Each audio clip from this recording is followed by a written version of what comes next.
ओडिशा जनता Congress party आरंभ होईची सभ्य संग्रह अभियान। कटक टाउन हॉल ठारे आयोजित सभ्य संग्रह कार्यक्रम में सभापति मोहम्मद मोकेम उपस्थित रही कार्यक्रम शुभारंभ करते। शताधिक युव छात्र महिला वरिष्ठ लोक मैंने एथिरे सामिल होई ओजेसी रो सदस्य होगा फॉर्म पूरण करते। आगामी पौर निर्वाचन को नजर रखी कटक सहर 59टी वार्ड रे 1 लाख सदस्य संग्रह करा जिबा नै लक्ष्य रखा जायछि। सारा राज्य रे ओजेसी प्रति लोकंक समर्थन बढ़ुवा बेले ओडिशा एवं ओडियांक हक पई सर्वदा लढिबा सह राज्यर एक नूतन समीकरण उभा हेबो बोली मोकिम कहिसंती। आज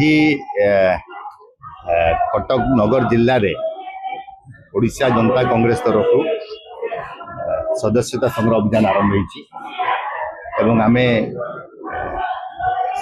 59 जोड़ा अच्छी आमर वार्ड महानगर रे सेठी 3 मास भितरे 1 लाख सदस्य ग्रहण करिया पई आज निष्पत्ति नियाहिछि एवं दायित्व दियाहिछि एवं जोपरि भाव रे नुआ युवक माने अपन देखुथिबे बाहर बसी सदस्यता ग्रहण करछुंती।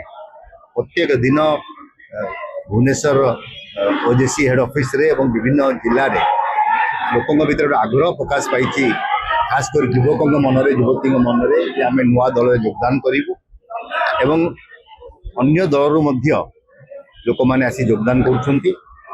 मु आशा करिवि जे ओडिशा जनता कांग्रेस आगामी दिन रे कटक शहर पई जेंती आगुरु काम करा होतिला से दिगरे काम करिवे।